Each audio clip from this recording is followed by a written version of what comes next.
in California. It's the 16th. It's a Friday afternoon, Friday evening.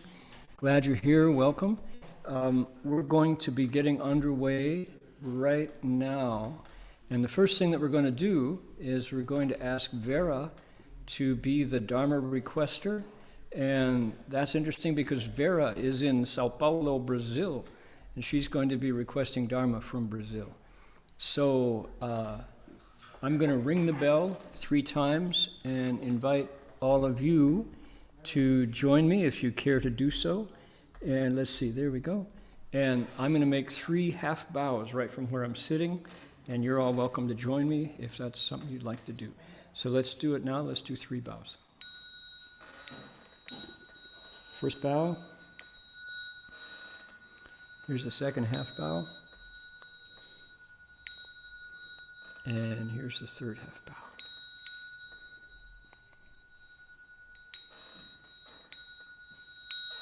Okay, Vera, if you'd like to request Dharma, please go ahead and do it now.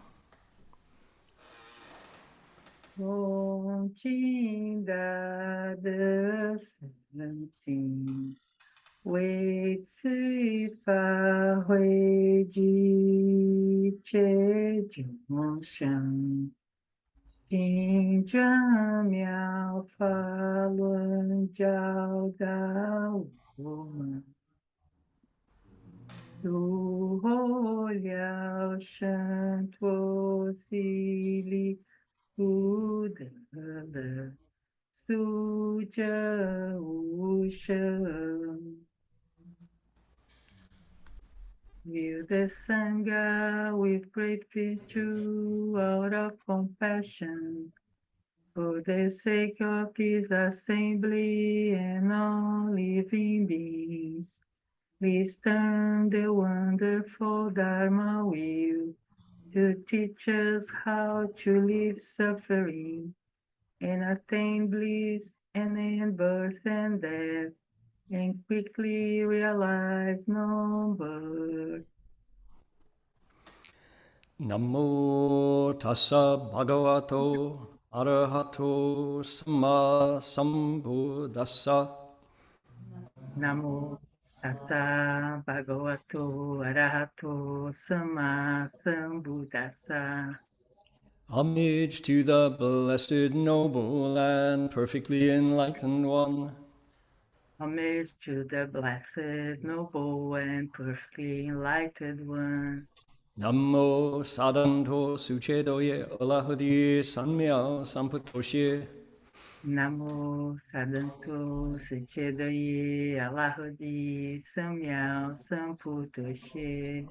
无上甚深微妙法，百千万劫难遭遇。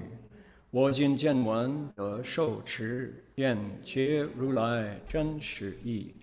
Supreme and wondrous Dharma, subtle and profound, rarely is encountered, even in billions of eons. But now we see and hear it and accept it reverently. May we truly understand the Buddha's actual meaning. Alrighty, 师父上人，各位师兄，大家阿弥陀佛。Thank you, Vera. One of these days, as we mentioned, we'll be doing this in Portuguese, all the way from Sao Paulo. So, how good is that? Folks who would like to hear today's lecture in Vietnamese translation, please go to your chat box there and you'll see a link. We have a hardworking volunteer who is translating my English words into Vietnamese for that audience. Also, 如果大家愿意听我们今天所讲的这个华严经，你们不是学院老和尚那个话是吧？你们想听流利的中文呢，你们都到这个软体的右下角，这个控制板的右下角有个小地球，这个那里就说 interpretation。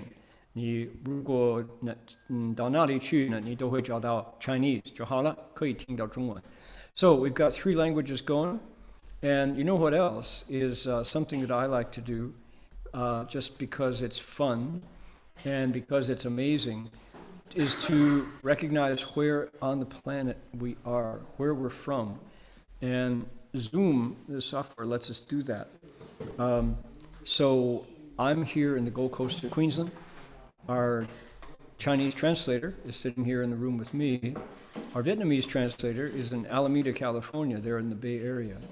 And our coordinator is in Ukiah, Fremont, California today, across the East Bay, and is making this lecture possible. Our translator, as I mentioned, is in Brazil. Let's see, where else are we? Where are we gathered from today? Let's see here. We've got folks in Sydney, New South Wales. We've got storytellers in Campbell, California. We've got friends in Kuala Lumpur, Malaysia, in Sunnyvale, California, Saratoga, California, Montreal, Canada, and we have to say it in honor of my dad. We say La Belle Province de Québec, there in French Canada. Elaine is here from Ukiah, Hans from Portland, Jane from Ukiah, Jenny from Union City, Hai Gohua, Jason's in Northern California, Jensen's in Jakarta, Indonesia. Jim Weisher is listening in from Berkeley. Well, glad you're here. You can give me pointers after we're done. Let's see, Johan from Malaysia.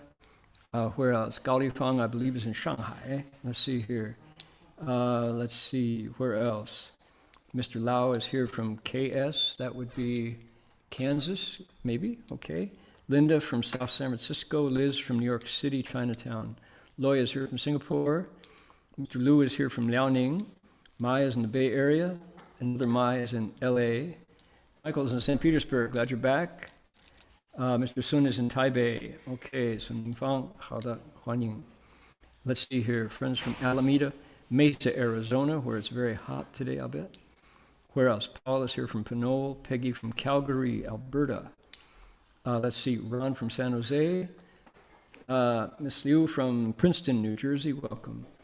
Let's see. Sue in Kuala Lumpur, Seattle. Sylvia's in Seattle. Tina's here from Oklahoma. Tran from San Jose. Then another, let's see. Tam is here from Oakland. Willie from Virginia. YC in Ukiah. And Ying is here. Doesn't tell us where she's from. Then we switch over to the other half of our half of the planet. And let's see, where it's now Saturday. And it's 10:30 in the morning. And those folks are from Neimenggu in Inner Mongolia. Heilongjiang, Hangzhou, Guangzhou, Quanzhou. Let's see here. 哪里？悉尼。悉尼就是我们这边。Let's see. 安徽、合肥。Where else? 还有西安。黑龙江。Let's see here. Where else? 北京。浙江。哪里？黑龙江、安徽。安徽很多佛教徒哈。然后呢？就是九华山哪里？我知道。陕西 ，OK，where else？ 黑龙江、泉州，什么地方？黑龙江外，东北人最多，没有问题，一定是这样子。深圳、河北唐山、江苏镇江、河南我老眼镜这个 font，I wish we could make the font bigger 北京、哈尔滨、南京、辽宁、上海OK. Welcome everybody. So around the planet, my goodness. It's numerically, I think we're half and half, folks in Asia, Buddhist Asia, and folks in the Western Hemisphere. Okay, and that's just the way it should be. What's going on today? We have two things to do today. One is to acknowledge country, and we want to say, have to switch. I should figure out a more convenient way to do this. We're here in the Gold Coast, so we respectfully acknowledge the Kumbumeri people of the Ugambi language region as traditional storytellers and custodians of the land where this monastery is located. We pay respects to their elders, past, present, and emerging, and all First Nations people whose sovereignty was never ceded, but was instead taken from them. Let's see here. 我们恭敬地承认与冈贝语族的贡布马里人是我们寺院所在地的传统术士和守护人。我们向过去、现在和未来的长者们致敬，并且向所有从来没有放弃主权的第一民族的原住民致敬。Alrighty, and I have a new bell, the bell sound, and I didn't bring it with me because it's on a stand. But this bell that I brought from Berkeley is a magnificent bell. So if I'm lecturing again from my studios over at 102 Benogan Road, I'll give everybody a chance. Meanwhile, we have a yin qing, which has a nice bell, nice sound all to it. Here we go. The bell sound wide resounds throughout 100 million worlds. The Buddha's law is heard and spread all throughout the triple world. The wondrous sounds that everywhere fill the Dharma realm with peace. May those who hear it gain the strength to follow in faith the Buddha's path. 众生传3000界内，佛法扬万亿国中，共训其法界和平，一一报他诺后德。Righty, we're done with that. Okay, now I said we have two things we're going to do. We're going to continue our investigation of Master Empty Cloud's picture biography, which is a pilgrimage. It's a biography, it's a lifetime. What makes it extremely unusual and remarkable was his lifetime extended to 120 years. Accurate, correct, factual, documented, 120-year lifetime.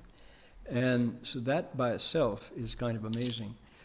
But he was as vigorous and as powerful in his last 30 years as he was in the previous decades. His life spanned 5 Chinese emperors and 3 dynasties, 3 changes of political culture in China. Remarkable monk. And he's also our grand teacher. He's our teacher's teacher. So we're going to review the success of his pilgrimage as we did last week already. But then we got one more episode. Then, halfway through our hour today, I'm going to switch over to stories about Ulambana. Ulambana is our very own Buddhist holiday that if it were to become part of the national calendar around the world, I think people would pick it up. People would rejoice at this addition to their festival, the calendar of festivals to celebrate, observances. Christmas, for example, Easter, for example, are important holidays in countries that live by the Bible, for whom that is the story that they want to observe. And yet we have national holidays in the US, such as Thanksgiving. And that's kind of ours because it's part of our national story. All Saints' Day, Halloween, that's a story that is told nationwide, right? Worldwide. There is something that happens at the 15th day of the 7th lunar month where the ghosts come out. And yet it's misunderstood. It's kind of based on fear. You want to celebrate so that they don't hurt you. And maybe there's a reason that people worldwide look to that particular time of the year, the arrival of the coming of autumn. It's not the autumnal equinox, but it's almost. Now, what we're going to be talking about, I don't want to jump the gun here. I'm already ahead of myself. But we have a ceremony, we have a holiday in Buddhist countries that is very important to all of humanity because it has to do with filiality, this sense of repaying parents' kindness. So we'll get to that in just a minute. Okay, moving on. Here we are. We looked at this last week. I want to review it because we didn't tease out all the stories that are here. There's more. Okay, this is 大法会在五台山, the big assembly, the Buddha gathering at Wutai Mountain, 5 Peaks Mountain. Our teacher is 45 years old. The date is 1884. It's the 10th year of the Guangxu reign period. Okay, the Chinese goes like this: 15回4，15回4，参加6月大法会，致是为朝生父母，3年愿毕，除疾病风雨困阻外，一心正念，礼拜历尽困难艰难啊，每一季尽言心，欲苦欲安，五谷人云：少一分习气，得一分光明，忍十分烦恼，正菩提。I wanted 2 more characters there to make it balanced, but we only got those 3. So, on the 15th of the month, this is the lunar 6th month in the lunar calendar, Master Empty Cloud returned to the monastery to take part in a fahui, in a gathering, a Dharma assembly. His vow to cross over his parents, which took 3 years to complete, had now been fulfilled. He became single-minded through all the difficulties of sickness, wind, and rain over 3 years.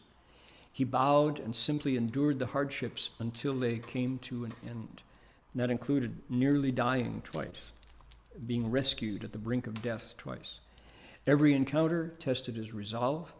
The more challenging the test, the more serene he grew. Thus, he came to embody the ancient saying, 1 part of bad habits purged is 1 share of light gained. When you can endure all afflictions and vexations, you can realize Bodhi. You can wake up. All right? We had to work on the translation of 小一分习气，得一分光明，忍十分烦恼，正菩提的 needs 2 more words to be complete. I wonder whether we lost them. 有没有少了2个字都不知道。Yeah, you have to go check. Yeah. So, we translated it like this. I'll give you the Chinese word by word so you can appreciate how this works. 烧, to purge, to get rid of, to wash away 1 share, 1 part. And this is one of those Chinese words that explains its meaning in the picture. There's a character 8, ba, on top of a knife. And when you slice it into 8 chunks, you're dividing. Fun, this character means to divide, or a share as a noun. To divide into pieces, or to to become a piece, a portion. So, get rid of 1 portion, habit, energy, literally, gain 1 portion, there's Yifan, the same, light, Guangming, radiance. So, with every share, with every piece of bad habits that you can change, transform, let go of, that's how much light you gain. Now, the point about this, the reason I like this so much is, this is actually our fundamental Buddhist teaching principle. What is the fundamental teaching Buddhist principle, particularly of the Chan school? Which is, our Buddha nature is full of light. We don't ever get more of it. If you're a mosquito, you have a full portion of Buddha nature light. Buddha nature, which is described as being radiant.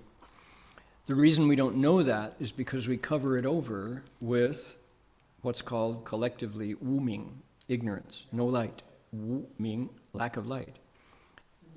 Wu Ming breaks down into a variety of things that cover us, like what? Affliction, fanna, troubles. The things that vex us, the things that give us headaches, the things that give us the blues, that we turn to alcohol or intoxicants or retail therapy to run away from because we can't stand it. That's affliction. What else is there? Well, Shifu would call it wangxiang, false thinking, that we empower our 3rd skandha, this 6th consciousness. These are the names that we give this thing in our mind that is so heavy. I think this is true. I believe it's true. I react to my reaction. Then I follow that reaction to see if I need to react any further to my reaction. False thinking, right? That covers it over. What else? Opinions, biases, prejudices, attachments, emotions, all of those things cover over the light of our Buddha nature. So that's our theory. The other word that we hear a lot around Master Xuyun Hua is cultivation, 修行, cultivation. What is 修行? 修行 in Chinese is really interesting. It's to correct your steps, to correct your walking, to walk better, to go straighter the way you want to go. What is that process? Removing the ignorance from that Buddha nature. So, got it? 消一分习气. Get rid of one part of habits, which is the attachments and the false thinking. You gain that much light back. Okay, that's the first half. Here we go. 忍十分烦恼. When you can endure 10 parts of affliction, you 证十分菩提. You realize 10 parts or the fullness of Bodhi. So it's a matching couplet, only we're short 2 words. My guess is it's probably, if I were to guess what the original was, probably this. Let's go down here. Make this a lot bigger. A lot bigger. There we go. I think my guess would be it is. There we go. All right. Probably looks like this originally. 忍十分烦恼. When you can be patient with 10 parts, a full measure of affliction, if you can get troubles, meet them head on without reacting, you can see. Here's another. Oh, this is such a good one. Look at this. This is another one of those characters. The top is a knife. The bottom is a heart, your mind. It's like a knife suspended over your heart. The sword of Damocles, right? Waiting for someone to snip. Oh, the sword goes right through your heart. No. If you can, in that extreme situation, be patient and just say, same old, same old. If suppose I'm not patient, then what? Then I got to clean up after what I did when I got angry, So if you can be patient, if you can hold that heart, that knife over your heart and not move 10 times with troubles, what happens is you realize 10 parts of Bodhi, of awakening. That's where Bodhi comes from. So that's our couplet. It's really a good one. And I think the original probably had, just to match it, probably had 10 parts. Here we go.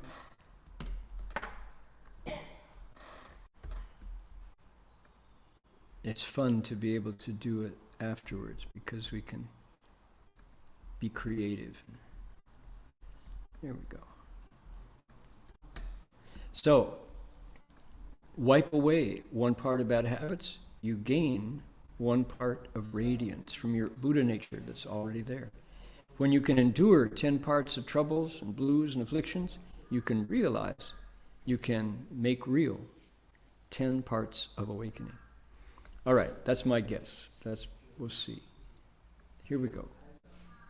We translated it as, one part of bad habits purged is one share of light gained. You can endure all afflictions and vexations, you can realize Bodhi.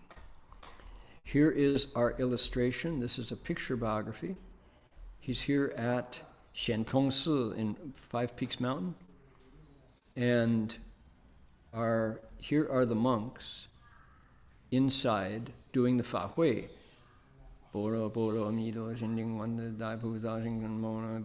Outside you can hear the monks chanting.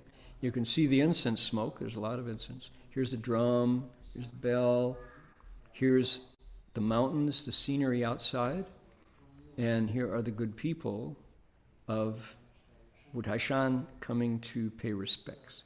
So Master Empty Cloud is one of these robe-wearing monks inside.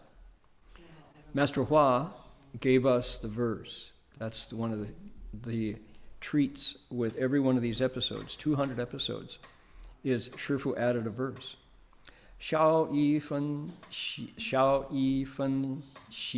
yi fen ming, xiao yi fen xi yi fen ming, ren shi fen nao, zheng shi fen. There we go, there it is. 此中体验真消息，断泥在我不在人. Share of bad habits gone yields a share of light. 10 parts of troubles endured completes your realization. To experience the truth of the old sayings, here's the clue. You got to really go do it. It's a, you say colloquial translation, but I think it works with Shifu's verse. 此中体验真消息. In this experience, the real news, the true news, 端你, I'll whisper it to you now. I'm going to give you the clue. 在我不在人. It's with me. It's not with anybody else. Right? See how Shifu wrote it? 此中体验真消息. The real news, the true story. Here's the true story. Frankly speaking, right? The experience, within this experience, I'm going to give you the secret now. It's with me. It's not with anybody else. To experience the truth of the old sayings, here's the clue. You really have to go do it. Otherwise, it's just words. It's not real. So, there we go. And because this is episode 74 out of 200, who's he talking about? He's talking about somebody who really did go and do it, who put his life on the line, who laid it down and said, I came into this world and my mother died. My coming was the cause of my mother's going. And further, I really gave my dad lots of grief. As I look back on it, I was no help to my father at all.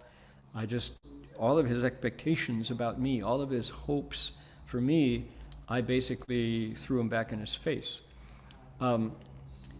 Master Empty Cloud's dad was a public servant. He was an official with reputation and a family and work, real work for the local government and the provincial government. And he wanted his son, of course, to get an education, to be well trained, and then carry on the family name. That's what you do if you're, quote, normal. But his son, to the great distress of his father, was an 8-stage bodhisattva who came with lots of portents and lots of auspicious signs. And from childhood, he only wanted to cultivate the way. He didn't play with normal stuff like his other kids his age. He wanted to hear about sutras. He wanted to hear about meditation. He wanted to hear about yoga. He wanted to know about those pilgrims who went on journeys out into the woods.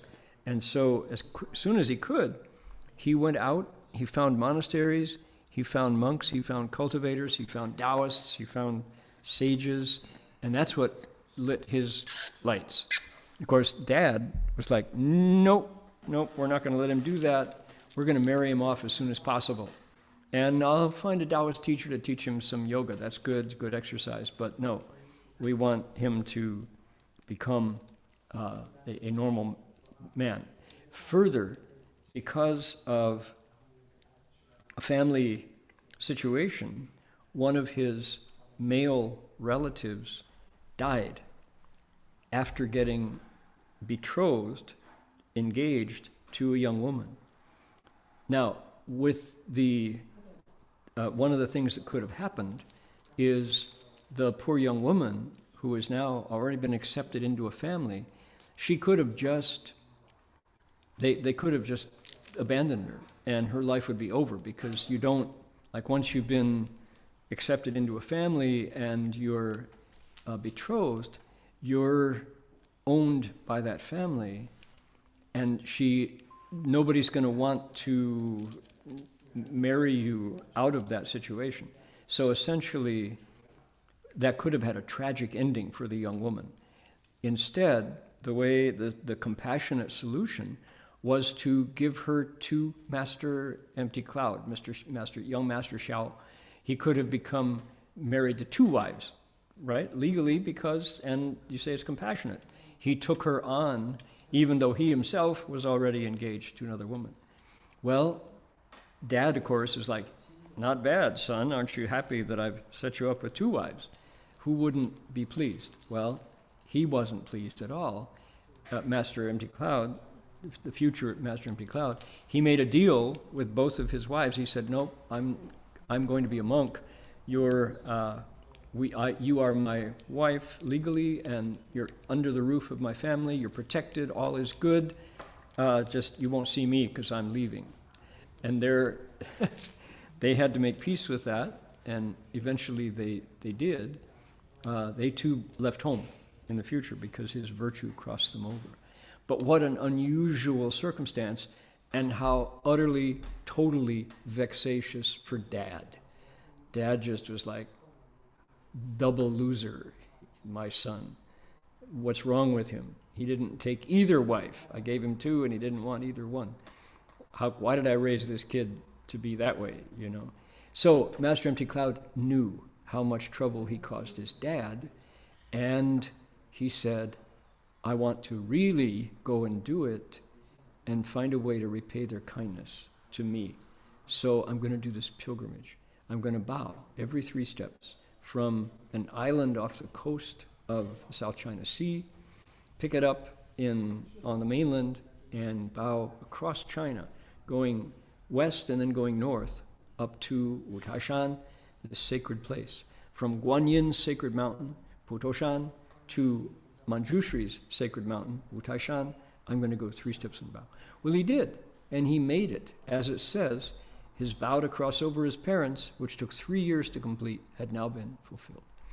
He got sick twice. The wind blew, the rain fell. He endured it all and made it through to the end. Tested his resolve, and he got very serene.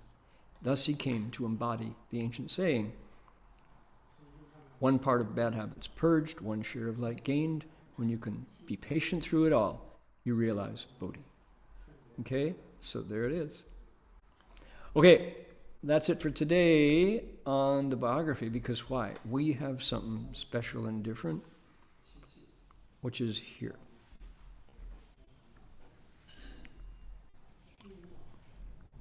Here it is. Mu Lian Jiu Mu, a Buddhist story.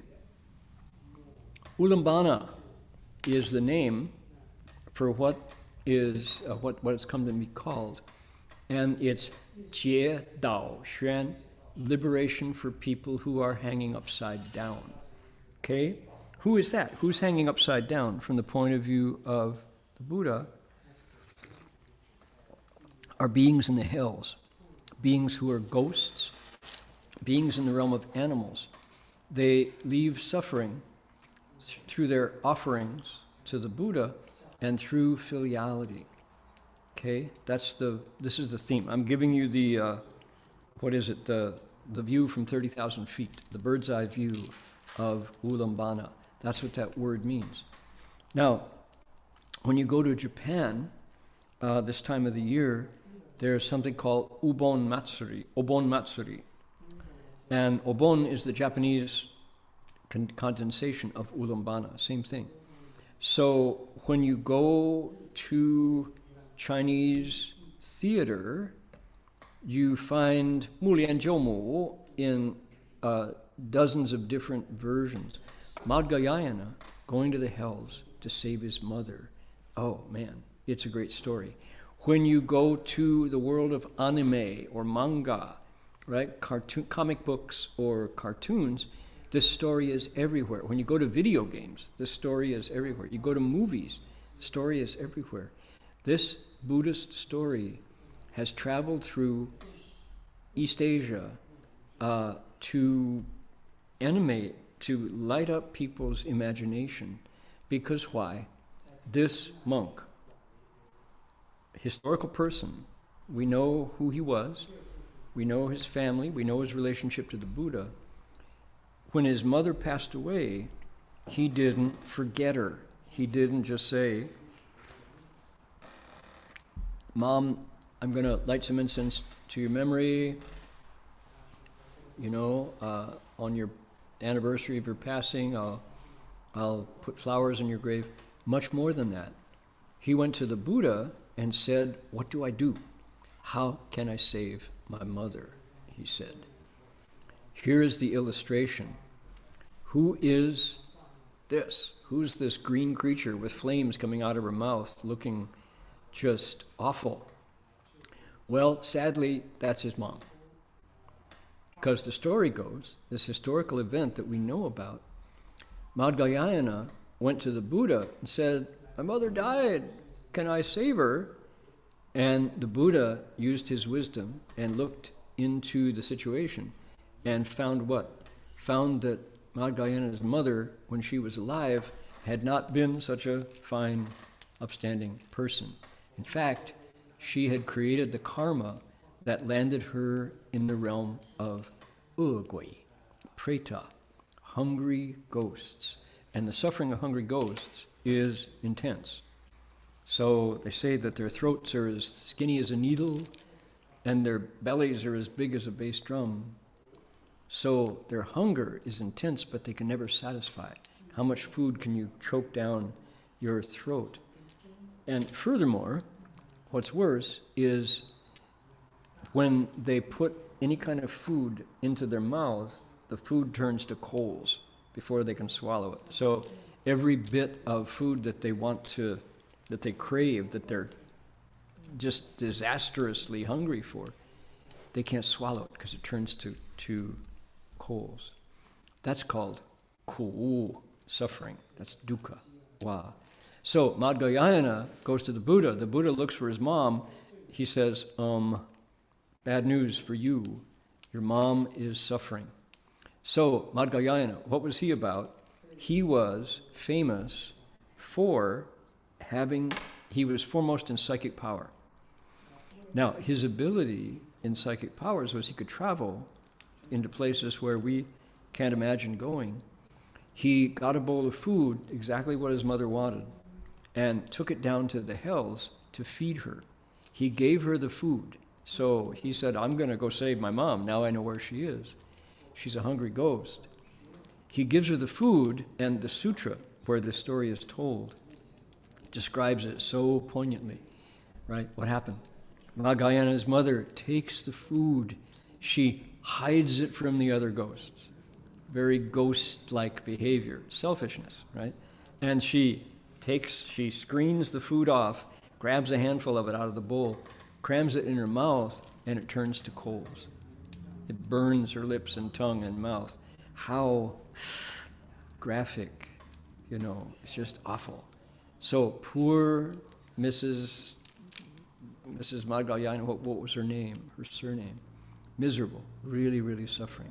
So Madhyayana is like, what do I do? What do I do? He goes back to the Buddha and he's just beside himself because this is the mother who raised him, who he cares for, suffering like mad.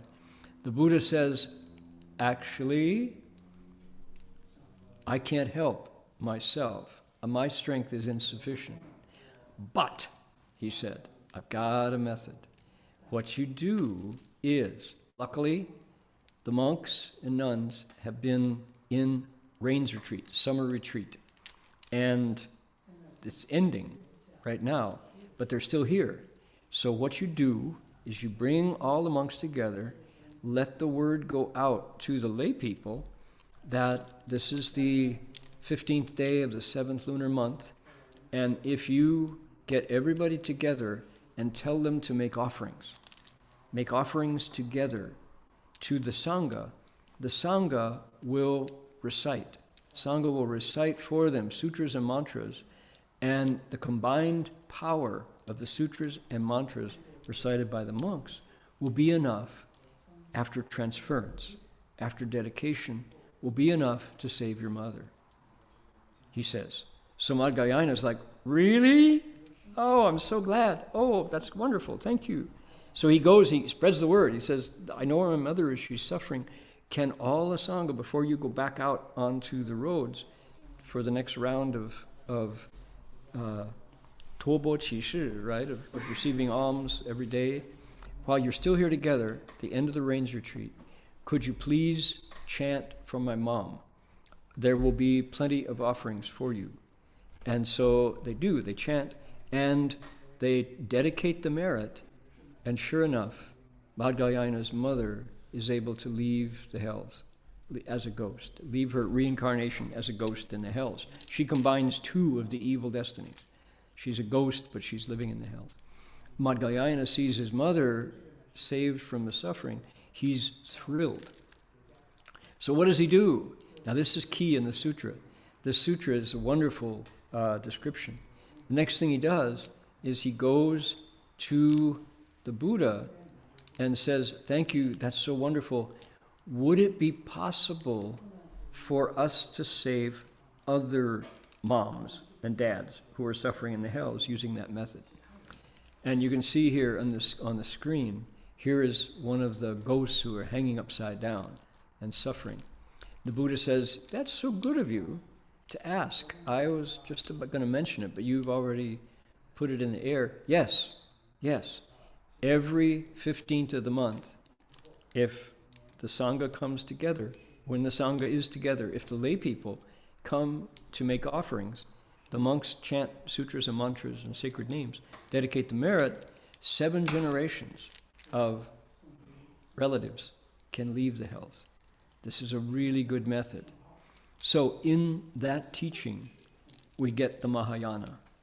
And it's the filiality of Madhyayana who saves his mother and who instills this Dharma into the Mahayana, into the teachings. How wonderful is this Dharma, right? Here's an artist's graphic depiction of what it's like, these hungry ghosts with their bellies so huge, so hungry, but their throats unable to deliver any kind of food. So this is a major teaching in the Mahayana, the Ulambana Sutra. That's how we remember it.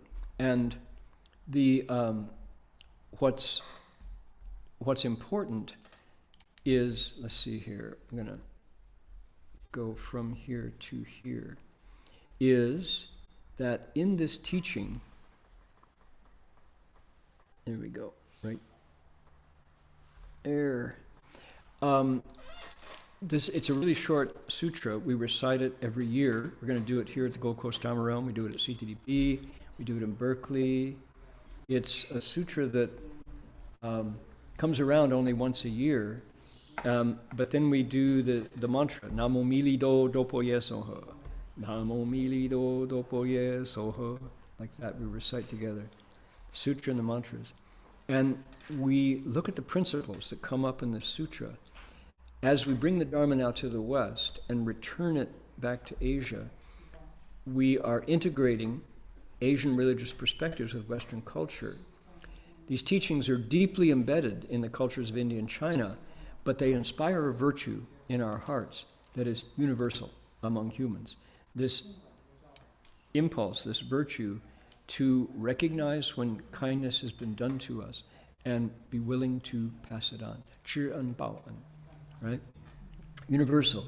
That we got this gift from our parents of our human lives, and one important step as a human is to continue that energy, to fertilize our roots again. So here's one of those virtues, filiality. The story of Muli and Jomu saving his mother occurs throughout Asia in various forms.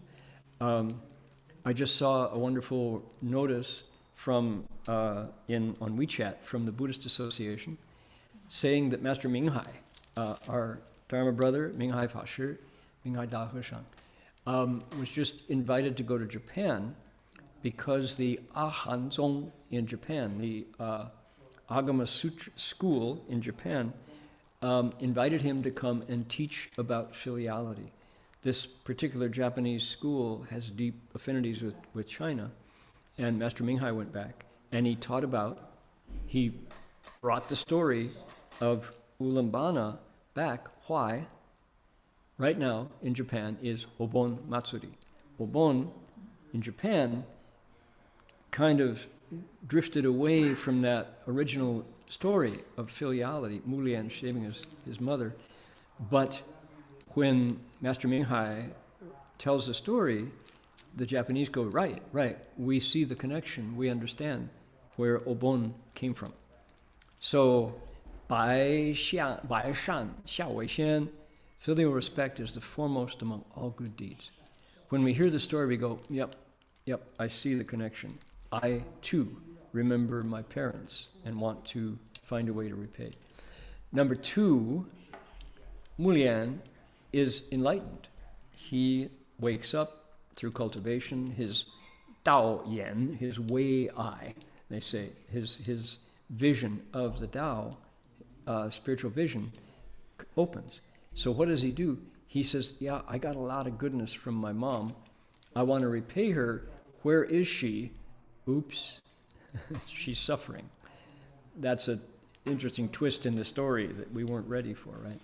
So, but his priority, first thing he wants to do as a newly enlightened monk is to fertilize with goodness his first relationships.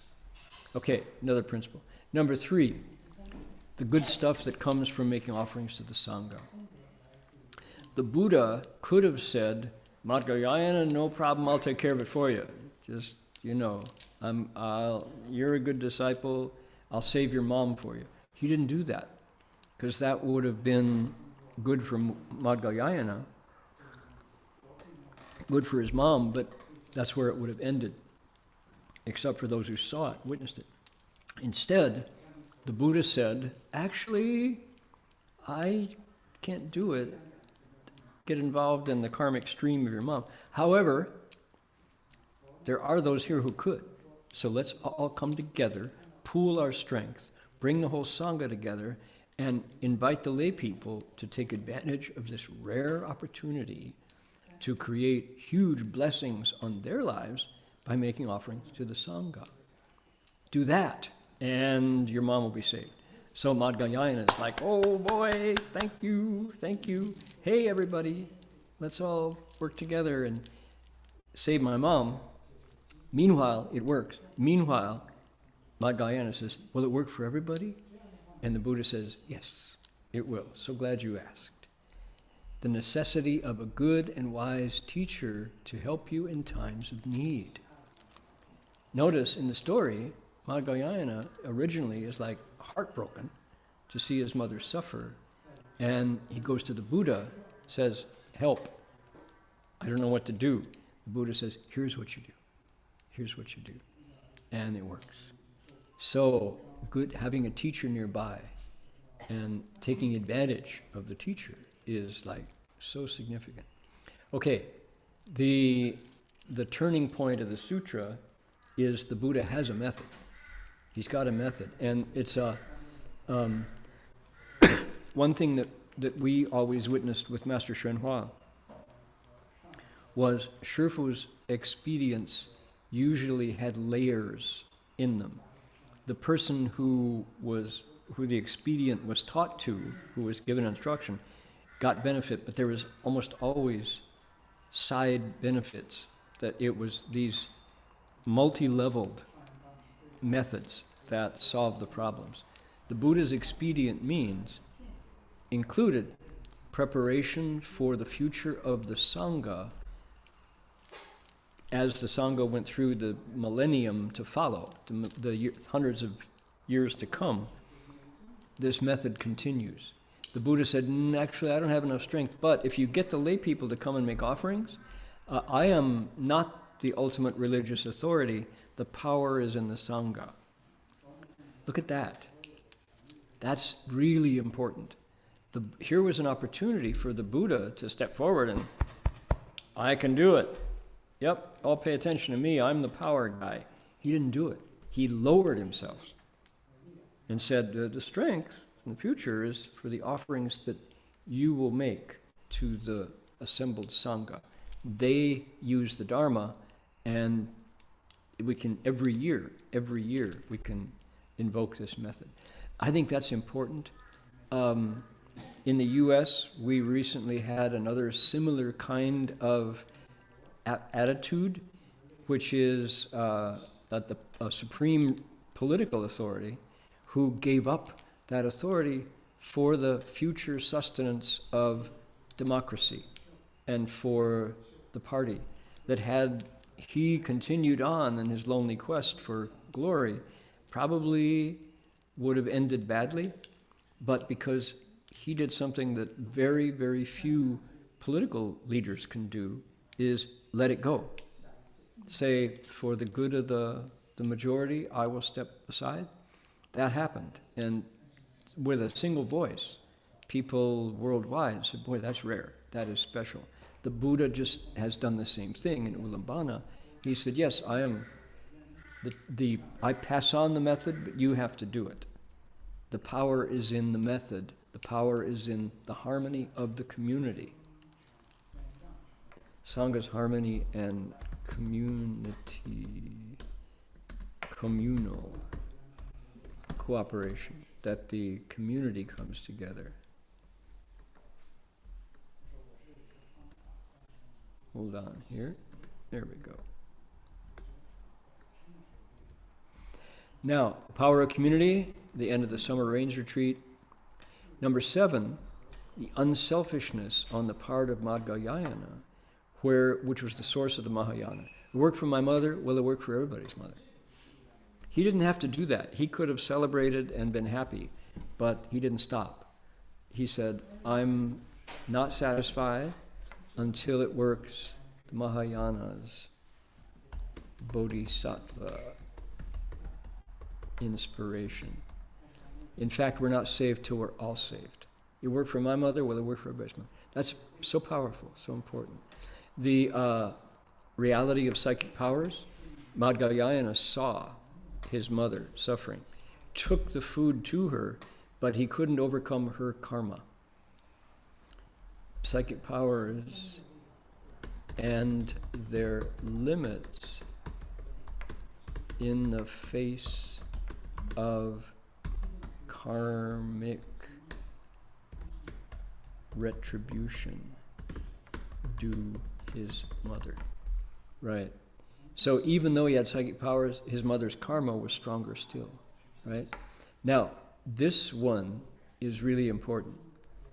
Ghosts and the need to save Ulaanbaatar from becoming ghost season, Zhongyanjie, right? I've heard that's what you call it. So we have a monk, I'll be talking about this tomorrow. We have a monk named Jinming Fa Shi, who was in Malacca, Malaysia. He was known nationwide in Malaysia. He had radio programs, and he determined that he was going to make Ulaanbaatar a national holiday in Malaysia using the universality of filiality, filial respect, as the door that he was going to introduce it through. He wasn't ultimately successful, but there are people who will tell you that if he had had a few more years to work on it, that he would have convinced the bureau in Malaysia, who determines the national calendar, that this Buddhist holiday deserved to be a national holiday. And just so good if he had done that.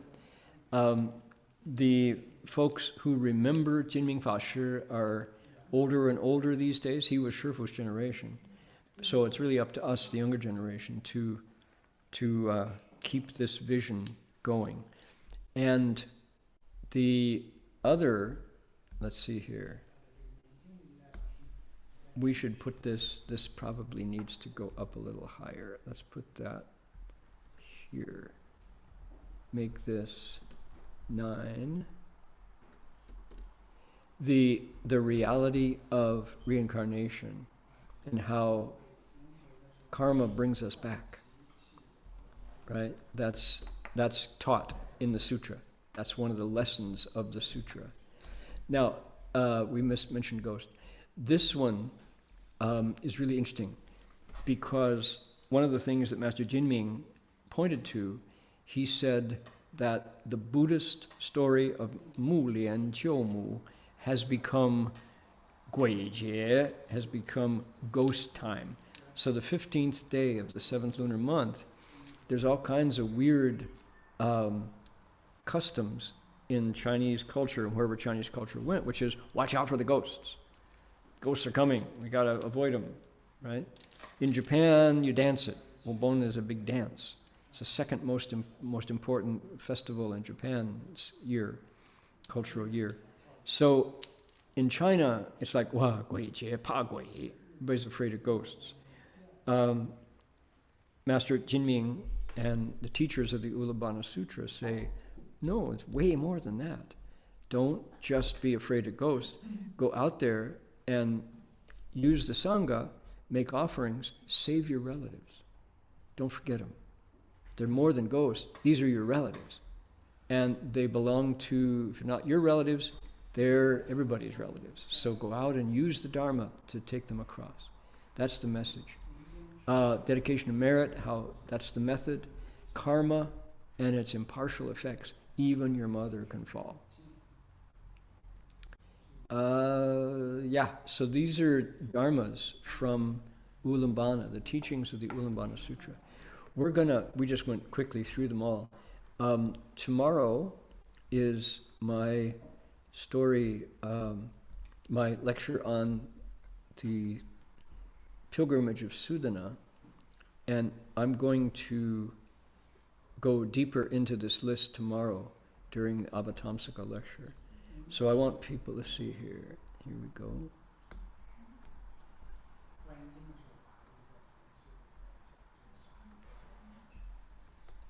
That's not what I want. Okay. Jinming Fashi, take a look at him. Here he is, with Master Mingyang and Master Baiyuan. Yeah. Okay, we'll go further. I had some better pictures of him. We'll go further into this teaching tomorrow at 12:30 on Sunday here in the Gold Coast, 7:30 p.m. in California on Saturday night. And please do come around to hear more. Just amazing, amazing stories. And when we hear the real Ulanbana teachings, people recognize them beyond the realm of Buddhism. That's the point. It's a Buddhist story. It's also a universal story. So please do come by tomorrow and let's join in and learn more about Ulanbana. It's that time of the year. So I would like to invite us now to use another method to dedicate merit. Thanks for spending an hour with me looking at Master Empty Cloud's stories. Next week we get to hear about wisdom lamps, something quite magical. Let's use the Buddha Dharma and Medicine Buddha's vows to cross over beings who are suffering. Right? Here we go.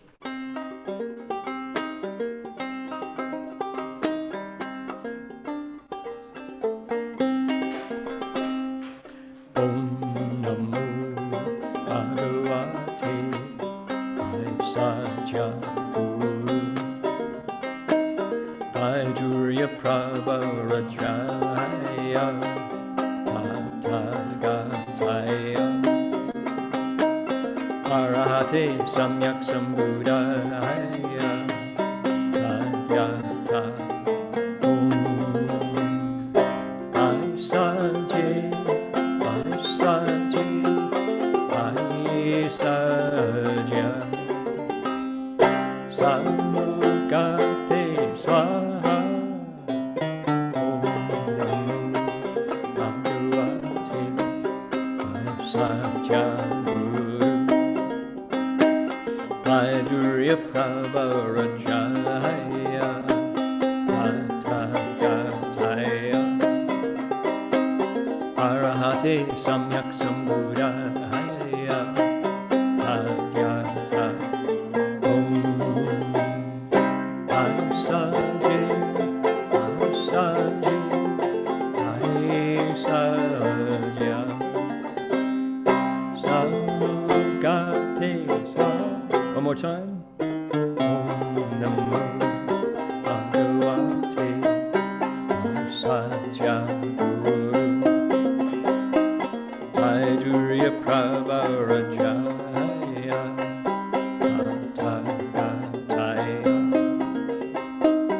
Arahate Samyak Sambuddhaya Hayata Om. Here we go. Asaji, Asaji, Asaja Samgate Swaha.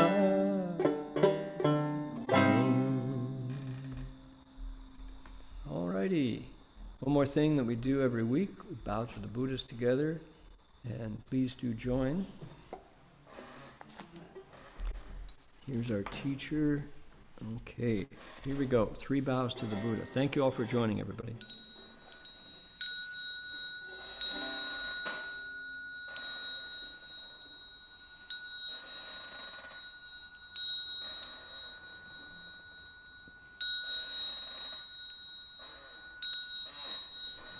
Bow in respect to the Venerable Master.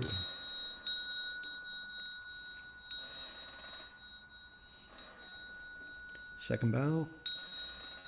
And last bow. Okay, more stories from Unabana tomorrow. See you all there at 12:30. Amigofo. Bye, everybody.